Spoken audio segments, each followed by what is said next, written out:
নমস্কার বন্ধুরা, বাঙালি রান্নায় সকলকে স্বাগত জানাই। আজ আবারও চলে এসেছি নতুন একটি রেসিপি নিয়ে। পুরো ভিডিওটা আপনারা দেখতে থাকুন, আশা করি আপনাদের ভালো লাগবে। তো আজকের রেসিপি হলো ফুলকপি মাঞ্চুরিয়ান।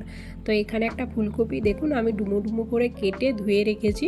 তো এবার ফুলকপিটাকে একটু ভাপিয়ে নিতে হবে। আর ফুলকপির মাঞ্চুরিয়ান খেতে কিন্তু দারুণ লাগে। আর আজকের রেসিপিটা খুবই ভালো হবে। তো এখানে আমি গরম জলের মধ্যে ফুলকপিগুলো দিয়ে দিচ্ছি, এটা একটু ভাপিয়ে নেব। ফুলকপির মধ্যে অল্প লবণও দিয়ে দিলাম। এবার এটা একটু ভাপিয়ে নিতে হবে। আমি কিন্তু সেদ্ধ করছি না, ভাপিয়ে নিচ্ছি। তো ভাপিয়ে জল থেকে ছেঁকে তুলে নেব। এবার এই মিক্সিং বোলের মধ্যে আমি নিয়ে নিচ্ছি এই ছোট বাটির 1 বাটি ময়দা, আর নিয়ে নেব এই বাটিতে 1 বাটি কর্নফ্লোর, দিয়ে দেব 1 চামচের মতো গোলমরিচ গুঁড়ো, আর দিচ্ছি স্বাদ মতো লবণ, অল্প একটু দিলাম কাশ্মীরি লঙ্কা গুঁড়ো, রসুন বাটা দিলাম 1 চামচ, আর এটা আদা বাটা দিলাম 1 চামচ। এবার অল্প জল দিয়ে সুন্দর একটা ব্যাটার করে নেব। আর এখানে ময়দা কর্নফ্লোরের পরিমাণটা আপনারা কিন্তু কম বেশি করতে পারেন আপনাদের পরিমাণ অনুযায়ী।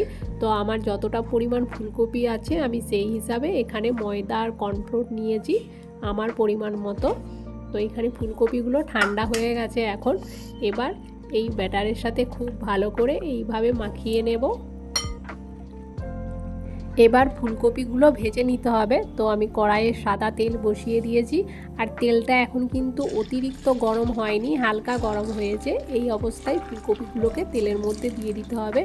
খুব বেশি গরম হয়ে গেলে দেখবেন ফুলকপিগুলো বাইরে থেকে লাল হয়ে যাবে, ভেতর থেকে কিন্তু খুব একটা ক্রিস্পি ভাজা হবে না। তাই হালকা যখন তেলটা গরম হবে সেই সময়ই এই ফুলকপিগুলো তেলের মধ্যে দিতে হবে। এইভাবে নাড়াচাড়া করে বেশ কিছুক্ষণ কিন্তু ফুলকপিগুলো ক্রিস্পি করে একটু ভেজে নিতে হবে।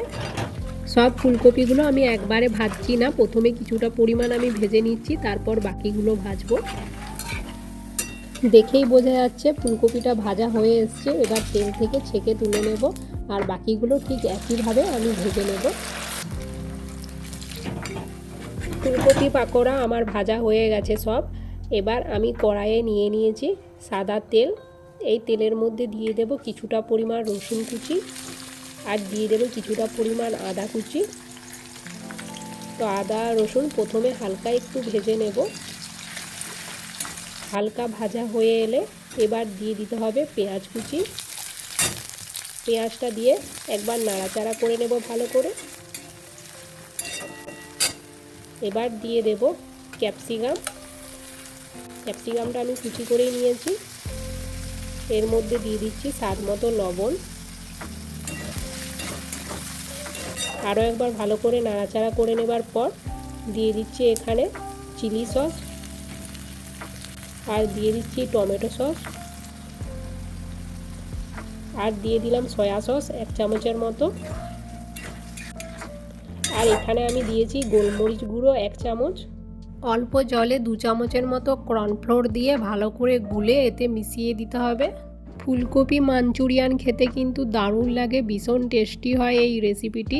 আর এতে কিন্তু আমি কাঁচা লঙ্কা আজ দিলাম না, আপনারা চাইলে এতে কাঁচা লঙ্কা দিতে পারেন। আমি শুধু গোলমরিচ গুঁড়ো দিয়েছি। আর এখানে আমি দিলাম অল্প একটু চিনি টেস্টের জন্য। এবার এই ফুলকপির পাকোড়াগুলো দিয়ে দিলাম। এবার ভালো করে সব মিশিয়ে এটা নামিয়ে নিতে হবে। ফুলকপি পাকোড়া দিয়ে আর কিন্তু বেশিক্ষণ এটা রান্না করা চলবে না। তো চলুন আমি নামিয়ে নিই, হয়ে গেছে। যদি ফুলকপি খেতে ইচ্ছে না করে তাহলে এইভাবে একবার ফুলকপি মাঞ্চুরিয়ান বানিয়ে দেখবেন, খেতে দারুণ লাগবে। একবার খেলে বারবার খেতে ইচ্ছে করবে। রেসিপিটি যদি ভালো লাগে তাহলে আমার এই চ্যানেলটিকে একবার সাবস্ক্রাইব করে দেবেন, প্লিজ একটা লাইক করে দেবেন। আবারও দেখা হবে পরবর্তী কোনো এক নতুন ভিডিওতে। সবাই ভালো থাকবেন।